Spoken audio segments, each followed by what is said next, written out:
All right? Long weekend ahead of us, one more lecture to go. If I have an object, mass m in gravitational field, gravitational force is in this direction.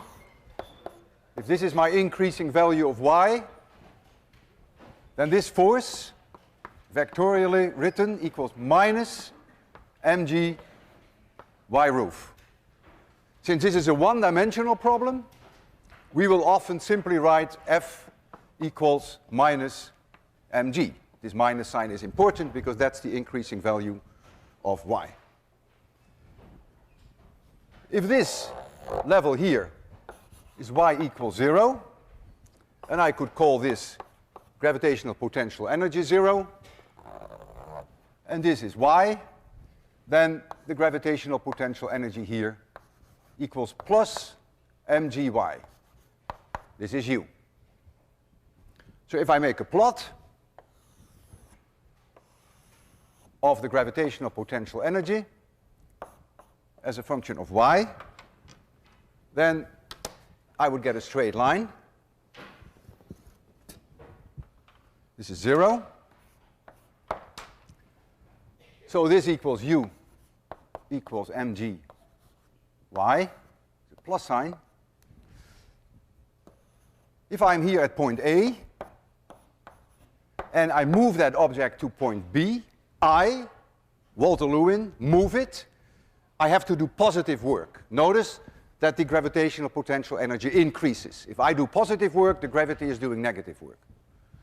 If I go from A to some other point, call it B prime, then I do negative work. Notice the gravitational potential energy goes down. If I do negative work, then gravity is doing positive work.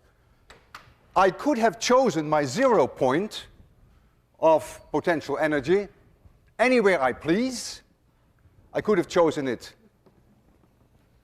right here, and nothing would change other than that I offset the 0 point of my potential energy. But again, if I go from A to B, the gravitational potential energy increases by exactly the same amount. I have to do exactly the same work. So you are free to choose when you're near Earth where you choose your 0.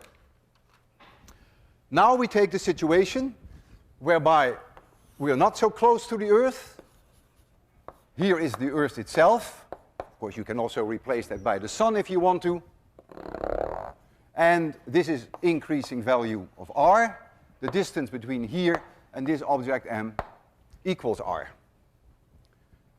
I now know that there is a gravitational force on this object, Newton's universal law of gravity, and that gravitational force equals minus m Earth, g, divided by this r squared, r roof. So this is a vectorial notation. Since it is really one-dimensional, we would, just like we did there, we would delete the arrow and we would delete the unit vector in the positive r direction. And so we would simply write it this way. The gravitational potential energy we derived last time equals minus m Earth g divided by r. Notice here is r and here is r squared. And if you plot that, then the plot goes sort of like this. This is r. This is increasing potential energy. All these values here are negative. And you get a curve which is sort of like this. This is proportional to 1 over r. Now, of course, if the Earth had a radius which is this big, then, of course, this curve does not exist. It stops right here. If I move from point A to point B with a mass m in my hand, notice that the gravitational potential energy increases. I have to do positive work. There's no difference. If I go from A to another point, B prime, which is closer to the Earth, notice that the gravitational potential energy decreases. I do negative work. If I do positive work, gravity is doing negative work. If I do negative work, gravity is doing positive work. Right here near Earth,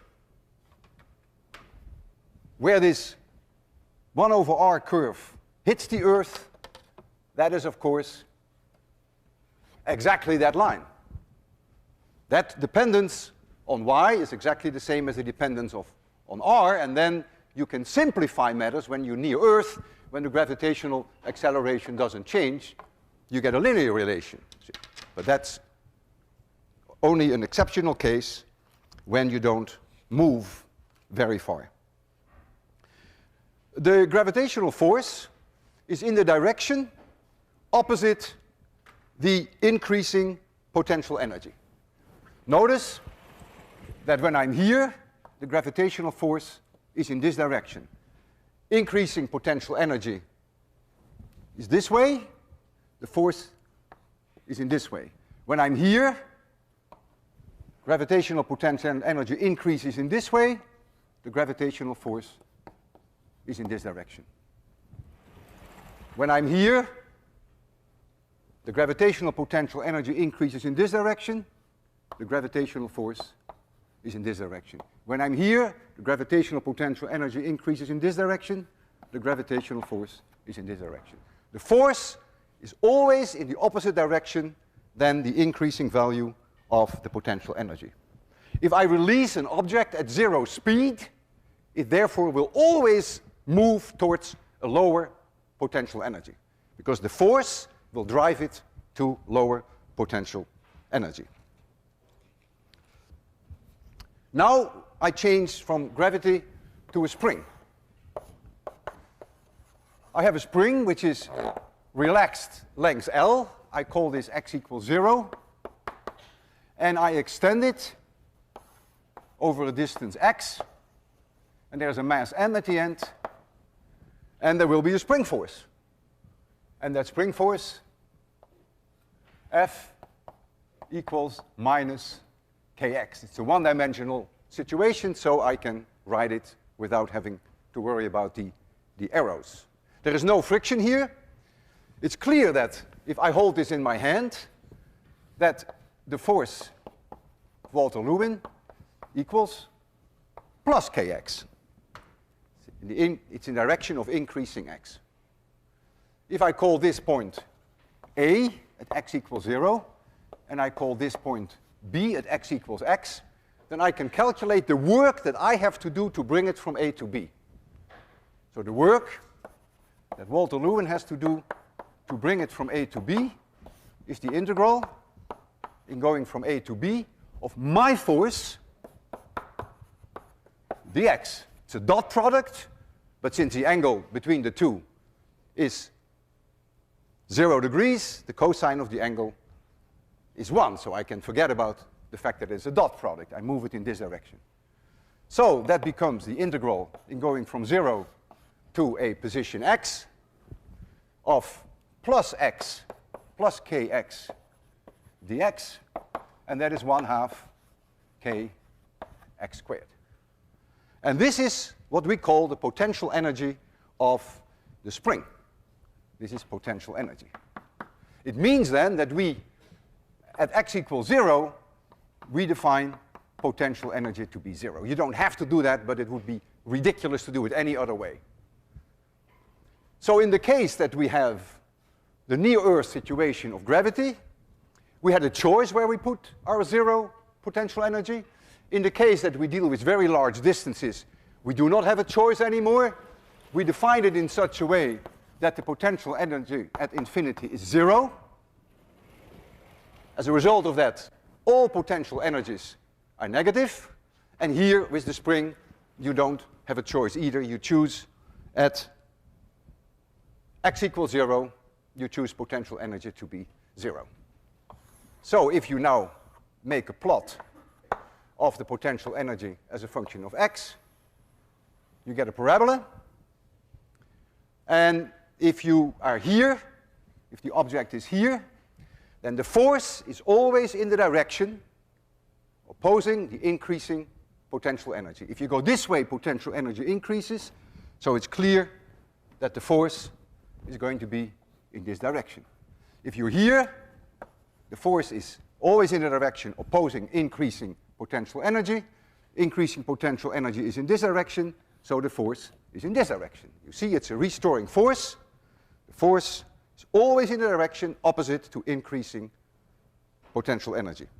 If you release an object here at 0 speed, it will therefore go towards lower potential energy. The force will drive it to lower potential energy. If we know the force, in this case the spring force, or in those cases the gravitational force, we were able to calculate the potential energy. Now the question is, can we also go back? Suppose we knew the potential energy, can we then find the force again? And the answer is yes, we can. Let's take the situation of the spring first. We have that the potential energy U of the spring equals plus 1/2 k x squared. And if I take the derivative of that versus x, then I get plus kx. But the force, the spring force itself, is minus kx. So this equals minus the spring force. So we have that the u dx equals minus f, and I put the x there because it's a one-dimensional problem. It is only in the x direction. The minus sign is telling you that the force is always pointing in the direction which is opposite to increasing values of the potential energy. That is what the minus sign is telling you. It's staring you in the face what I have been telling you for the past 5 minutes.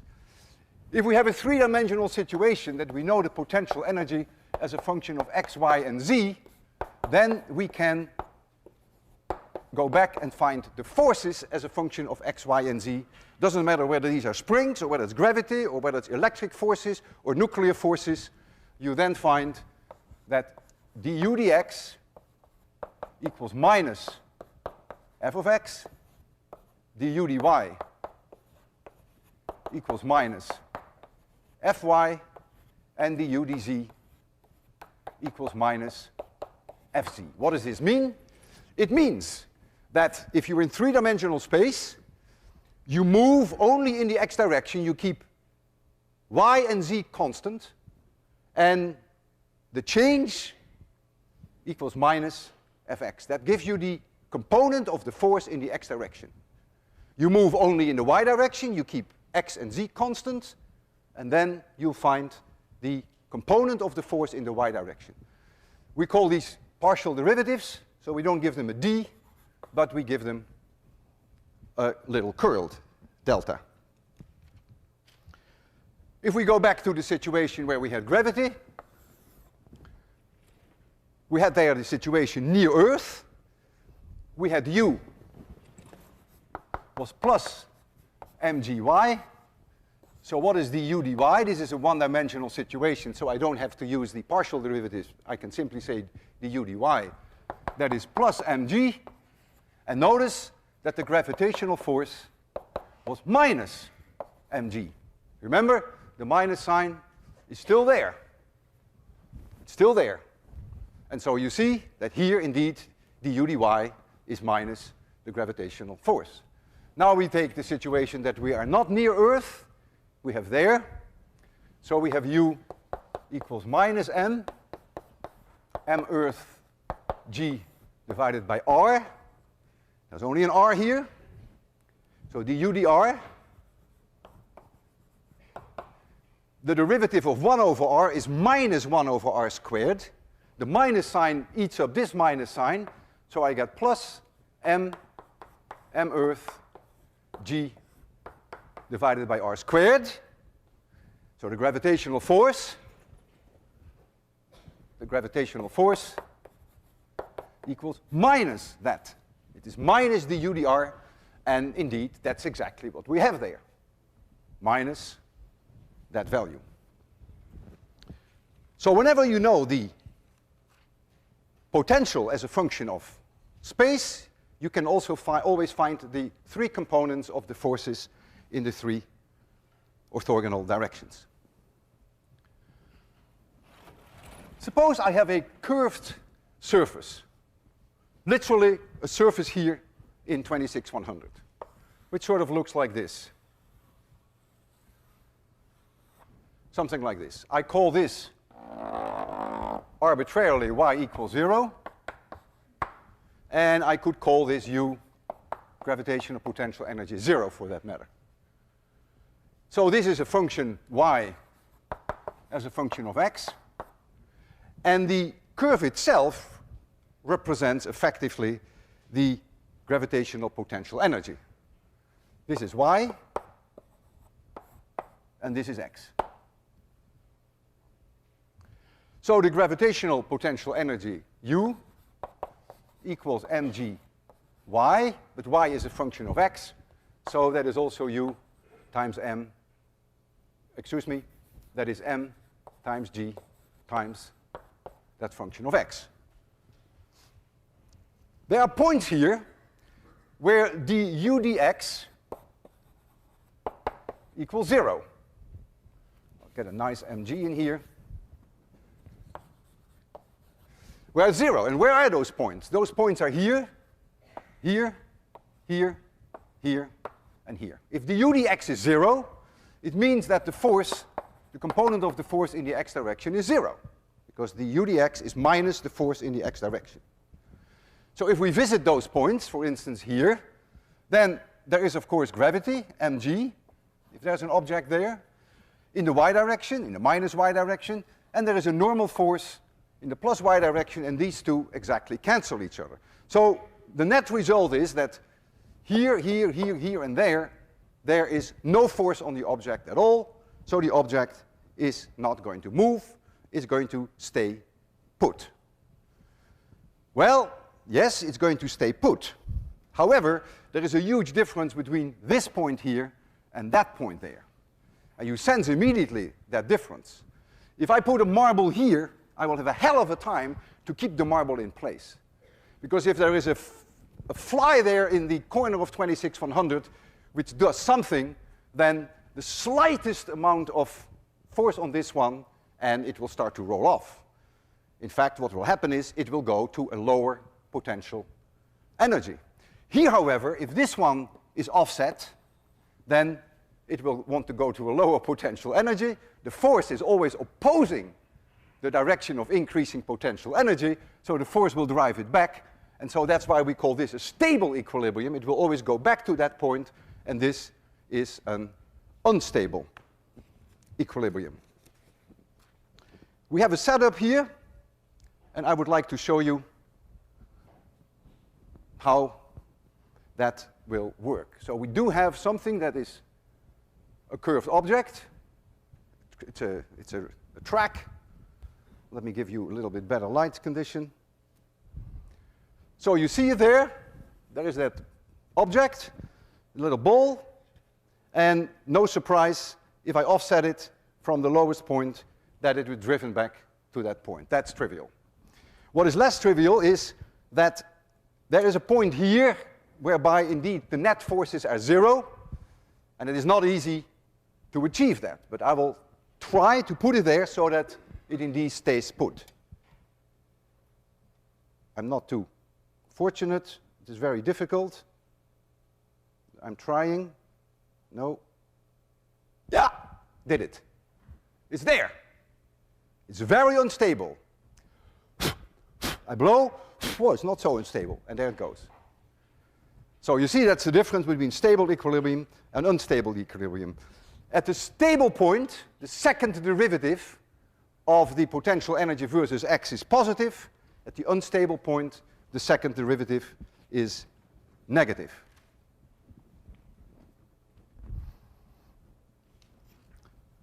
I'm going to return now to my spring, and I'm going to show you that if you use the potential energy of the spring alone, that you can show that an object that oscillates on a spring follows a simple harmonic motion. So here is u as a function of x, and this is the parabola that we already had. This equals 1/2 k x squared. Let the object be at a position x maximum here, is going to oscillate between plus x max and minus x max. When it is at a random position x, there is a force on it, and the force is always in the direction opposing the increasing potential energy, so the force is clearly in this direction. It's being driven back to equilibrium. When it is there, it will have a certain velocity. The velocity could either be in this direction or it could be in that direction. It has a certain speed. And since spring forces are conservative forces, I can now apply the conservation of mechanical energy. We call this a potential well. The object is going to oscillate in a potential well. Of course, it doesn't oscillate like that. It really oscillates like this, of course. It's a one-dimensional problem. The total energy that I started with, if I release it here at 0 speed, equals 1/2 k x max squared. That is E total. That will always be the same if there is no friction of any kind, and I have to assume that there is no friction. That must be now 1/2 m v squared at a random position x plus 1/2 k x squared, which is the potential energy at position x. So this is the kinetic energy, and this is the potential energy. V is the first derivative of position versus time, so I can write for this an x dot. And now what I'm going to do, I'm going to rewrite it slightly differently. I bring the x dot square to one side. My halves go away, and I divide by m. So I get plus k over m times x squared. And then I get minus k x max squared equals 0. Did I do that right? Yes. I divide. Oh, there's an m here, and the m has to be here. And now what I'm going to do, I'm going to take the time derivative of this equation. And now you'll see something remarkable falling in place, just for free. I take the derivative versus time. That gives me a 2x dot, but I have to apply the chain rule. So I also get x double dot, the second derivative, the acceleration, plus I get a 2k over m times x, but the chain rule gives me an x dot. This is a constant. That's the total energy when I started, so the whole thing equals 0. I lose my 2. I lose my x dot because it's 0. And what do I find? X double dot plus k over m equals 0. And this makes my day, because I know this is a simple harmonic oscillation. You've seen this equation before. We derived it in a different way. We didn't use forces today. We only used the concept of mechanical energy, which is conserved. We know the solution to this equation. There's an x here. I heard someone mention the x. Thank you very much. The solution is x equals x max times the cosine omega t plus phi. This is the amplitude, and omega equals the square root of k over m. And the period for one oscillation equals 2 pi divided by omega. We were able to do this. We were able to apply the conservation of mechanical energy because spring forces are conservative forces. So you've seen in a completely different way how you arrive at the same result. Now I'm going to try something similar to another potential well, and that potential well is a track, and the track is a perfect circle. And I'm going to slide down that track an object mass m, and I'm going to evaluate the oscillation along a perfect circular track. And to make it as perfect as I can, I even have here a pair of compasses. Make it that's the track. And the track has a radius r. And at this moment in time, the angle equals theta, and here is the object.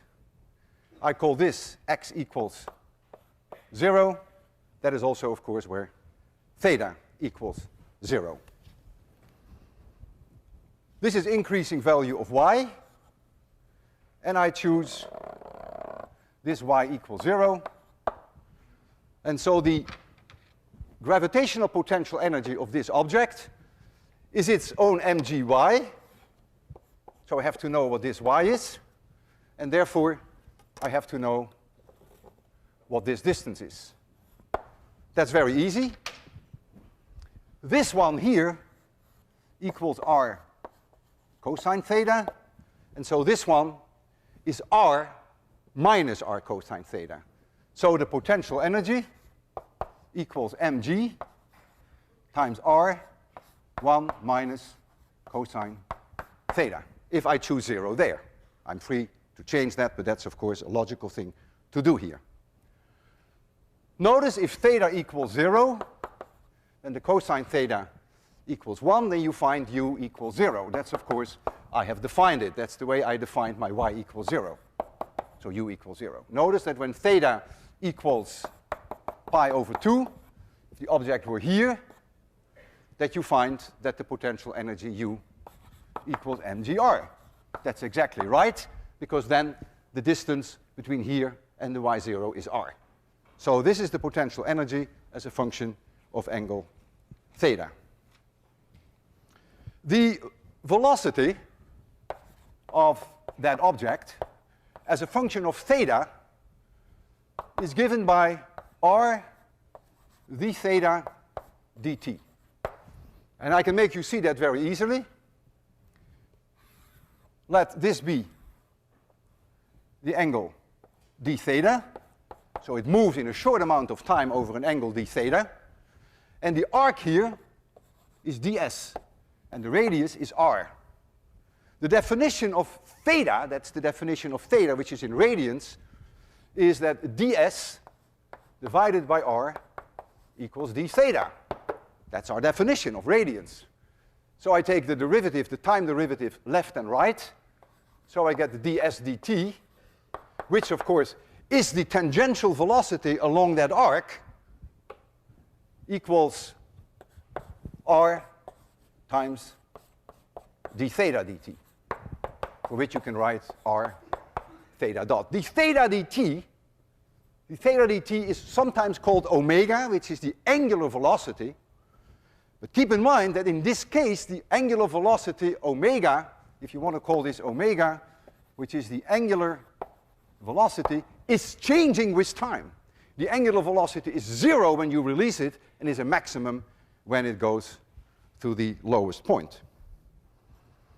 So I can now apply the conservation of mechanical energy, because I know what the velocity is at any angle of theta, and I know what the potential energy is. So let the total energy be just the mechanical energy, which depends on my initial conditions wherever I start. Maybe it's just that I release it here with 0 speed. Maybe I give it a little speed. It is a number. It is a constant. So that is going to be 1/2 mv squared at a random angle of theta. And that means this is v. So that is r squared times theta dot squared. This is simply 1/2 m v squared, nothing else. So this is the kinetic energy.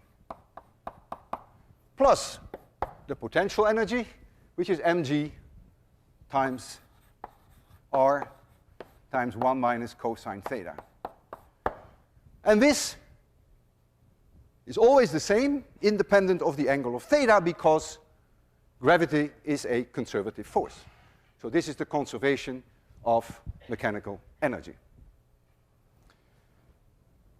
This angle cosine theta is really a pain in the neck. And therefore, what we're going to do is something we have seen before. We're going to make a small angle approximation. Small angle approximation. And we're going to write for cosine theta 1 minus theta squared divided by 2. That is a very, very good approximation. That approximation is way better than the one we did before when we simply said the cosine of theta equals 1. Remember we did that once? We said, oh, for theta is very small, the cosine of theta is about 1. If we did that now, we would be dead in the waters. Because if we said the cosine of theta is 1, this becomes 0 and you end up with nonsense. Because it would say that the mechanical energy is changing all the time because this velocity is changing all the time. So we cannot do that. We would kill ourselves if we did that. The approximation is really amazingly good. If I give you here theta in radians, and I give you here the cosine of theta, and here I give you 1 minus theta squared over 2, then if I take 1/60th of a radian, and I pick 1/60th, since this is approximately 1 degree, but I pick exactly 1/60th, and I ask what the cosine is, that is 0.999, and then I have an 8.61114. Just use my calculator. Then I calculate what 1 minus theta squared over 2 is, and I find 0.999861111. That is very, very close. That only differs by 3 parts in a billion. That is very close. That means the difference between the two is only 1/3 of a millionth of a percent. Suppose now I go a little rougher, and I go to 1/5 of a radian, which is about 12 degrees. So this is very roughly 12 degrees. Then the cosine of theta equals 0.98007, and 1 minus theta squared over 2 equals 0.98000. So that still is amazingly close. That is only differs by 7 parts in 100,000. So the difference is less than 1/100th of a percent. So with this in mind, I feel comfortable to pursue my conservation of mechanical energy, and I'm going to replace this cosine theta by 1 minus theta squared divided by 2.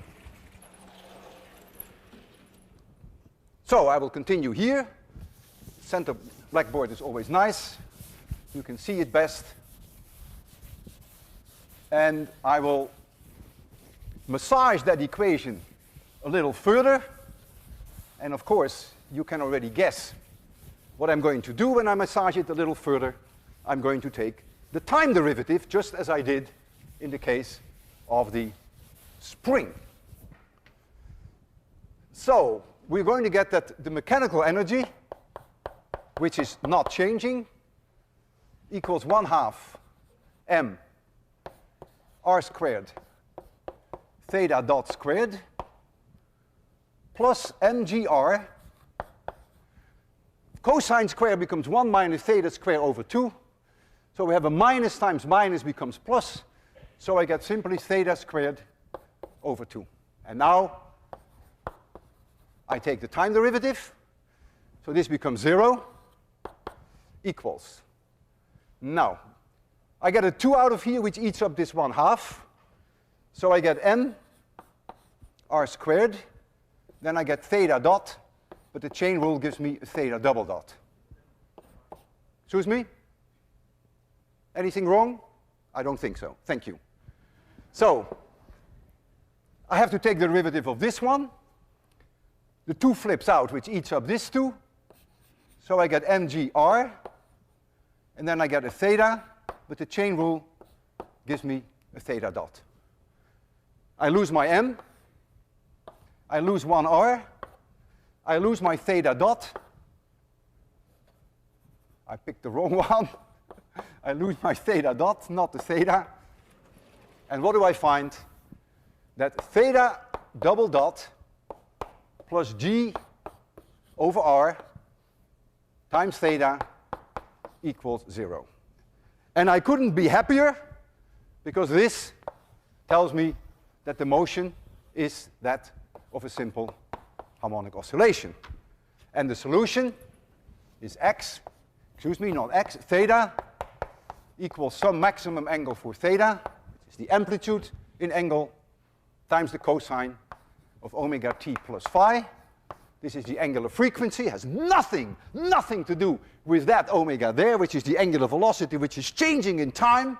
This is a constant, this is angular frequency, and this omega equals the square root of G over R. And so the period of the oscillation is 2 pi times the square root of R over G. And when you see that, you say, hey, Populape, I have seen that before. Where have we seen this before? Almost a carbon copy of something that we have seen before. What is it? Excuse me, speak louder.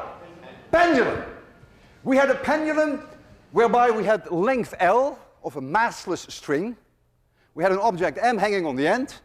And what was it doing? It was going along a perfect arc, which is exactly identical. The problem is the same. It's not a surprise, because now we have a surface, which is an exact perfect arc. It's a circle. We have no friction. We assumed with the pendulum that there was no friction either. So it shouldn't surprise us that you get exactly the same period that you had with a pendulum, and except that, of course, with the pendulum, what we called L is now R. Gravity is the only force that does work, and so it is justified to use the conservation of mechanical energy because gravity is a conservative force. We used the small angle approximation to make it work. In the case of the spring, we had that the potential energy was proportional to x squared. And out came a perfect simple harmonic oscillation. No approximation necessary. Now we forced this potential energy, we forced it into being dependent on theta squared. That's really what we did. You see, that is the term of the potential energy that you have there. And by the approximation of cosine theta being 1 minus theta squared over 2, we forced this term to become quadratic in theta, and therefore now, with that approximation, it becomes a perfect simple harmonic oscillation. Now comes a key question. I said gravity is really the only force that does work. Is that true? There's no friction for now. Is that really true? When we had the pendulum, it's true there is gravity. That's clear. There's a gravitational force, which is mg, but there is also tension. We never mentioned that. We didn't even talk about it when we did the conservation of mechanical energy. When the object is here, sure, there is gravity. And sure, there is no friction, so there is no force along the arc, but there must be a normal force. Is the tension not doing any work? Is the normal force not doing any work? Did we perhaps forget something? Remember last week I put my life on the line. I was so convinced that the conservation of mechanical energy was going to work that I almost killed myself. Not quite. With this huge 15.5 kilogram pendulum that I was swinging. I believed in the conservation of mechanical energy. And I overlooked the tension. Is it possible that the tension does perhaps positive work? If that's the case, I could have died. What is the answer? Is the tension doing any work? And in the case of my circular track, is perhaps the normal force doing any work? What is the answer? I want to hear it loud and clear. No. No. Why is it no? Why is it not doing any work? Because what? Exactly. You got it, man. That's it. The force is always perpendicular to the direction of motion. And since work is a dot product between force and the direction that it travels, neither the tension nor the normal force does any work. So don't overlook the force, but do appreciate the fact that they don't do any work. Great.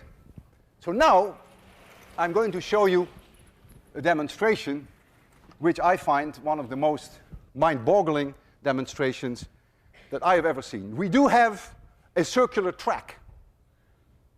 You have it right in front of you. That is a circle, although you may not think it is, but it is. And that circle has a radius which, according to the manufacturer, is 115 meters with an uncertainty of about, I think it's about 5 meters. It is extremely difficult to measure, and even during transport you think it could change. Let me try to clean this a little better.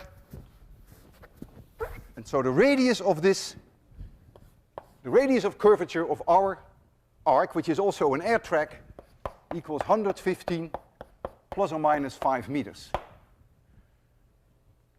So we can calculate now what the period of oscillations is. The whole track is 5 meters long. So half the track is about 2.5 meters. So the angle theta maximum is approximately 2.5 meters, which is half the length of the track, divided by 115, and that is an extremely small angle. That is about 1.2 degrees.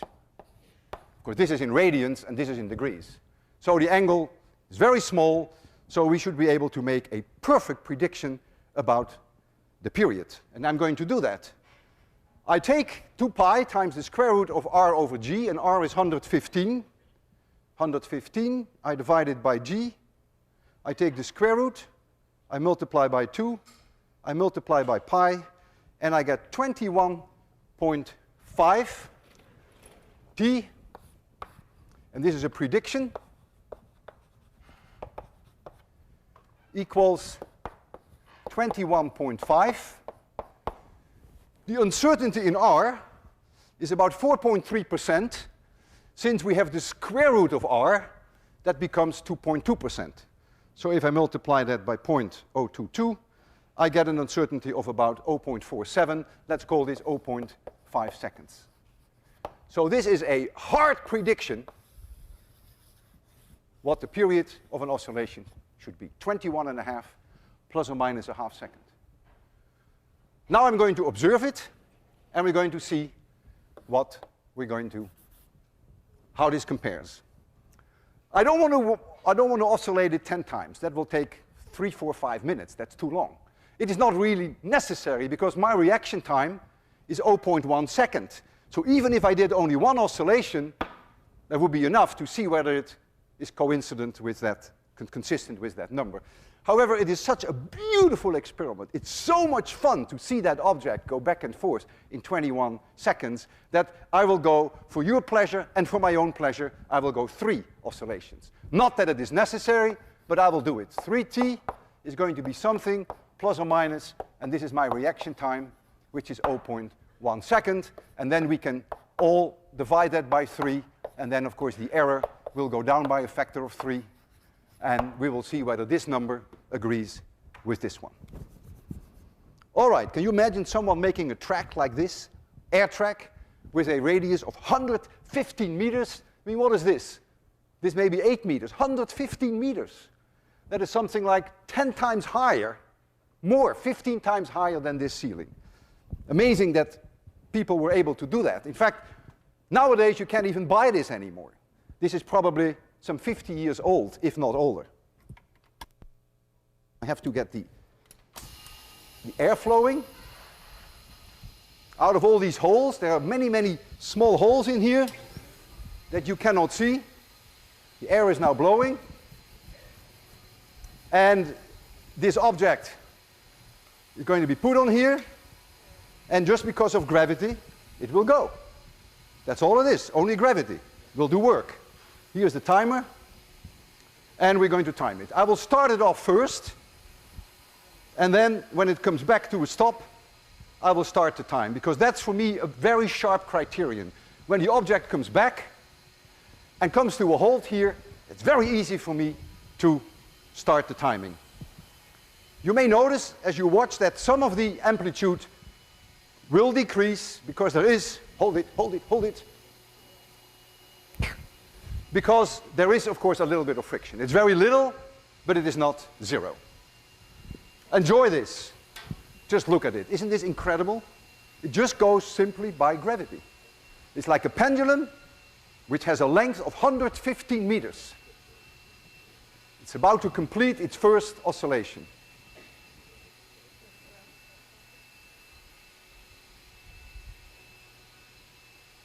It goes back. Actually, some of you may be able to see the curvature. You can really see that it is not straight. So we're coming up to the second.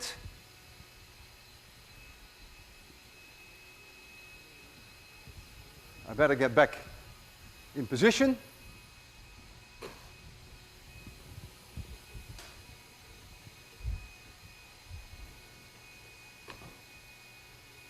So when it stops here, it has made 3 complete oscillations.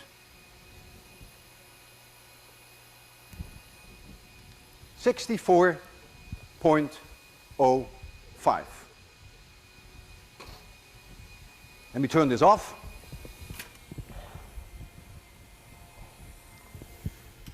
So 3t equals 64.05.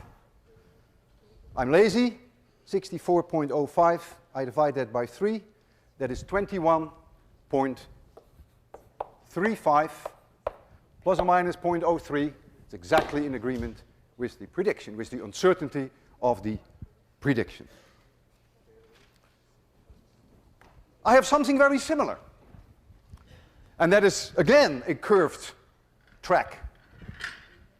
It's not. Ooh, I hope I can retrieve that ball. That would be nice. What happened? Boy. Have to be. Gee, what's happening here? Oh yeah, got it, got it, got it. Whew. Tricky to make a hole in here. This is an arc. Not unlike this one, there's a little bit more friction. And in this case, the radius is 85 centimeters. So, we can calculate what the maximum angle is. Radius is 85 centimeters, and the arc to the edge is about 20 centimeters. So we have now a situation like this. So R equals 85 centimeters, and this here is approximately 20 centimeters, so theta maximum is roughly 20 divided by 85, and that is something like 13 degrees. 13 degrees is not a bad situation, because the difference between the cosine theta and 1 minus theta squared over 2 is less than 0.01%. It's that small. So I can make a prediction of the period of this oscillation, predict, and you can go through exactly the same exercise. You take 2 pi times the square root of r over g, and you find 1.85. The uncertainty of this radius is, of course, not very large, but we are not certain about the radius to about 1 centimeter. So it's 85 plus or minus 1 centimeters. So that's about a 1.2% error. And so the error then in the prediction will be 0.6%. It's about 0.01 seconds. So I expect this is my prediction. Now, I really want to challenge this 0.01. And so now I'm going to make the observations. And surely I'm going to do it now 10 times, because then the uncertainty will be 0.1 seconds. That's my reaction time. And so I have the final period to an accuracy of 0.01 seconds. And so we can compare these numbers directly. And that is what I will do now. I have here the timer, and I'm going to oscillate that back and forth. And that should only take 20 seconds. Zero it. We started here. We have great confidence in physics, right? We believe in physics. We believe in the conservation of mechanical energy. Start. Are you counting? Is this 2? Yeah, is this 3? 4. I don't believe you. Okay, we start again. Now, 1, 2, 3, 4, 5, 6, 7, I'm getting nervous, 8, 9, 10. Holy smoke! 22.7 seconds. It should have been 18. 22.7 seconds. There must be something fundamentally wrong with the conservation of mechanical energy. Or is there something else? And what is the difference between the two experiments? Excuse me? Oh, no, the friction is so low, that is not the reason. There's a huge difference. Think about it when you take your shower this weekend. There is a huge difference between this object moving and that object moving. And when you find out, that is the reason why that is way slower, not friction. See you next Wednesday.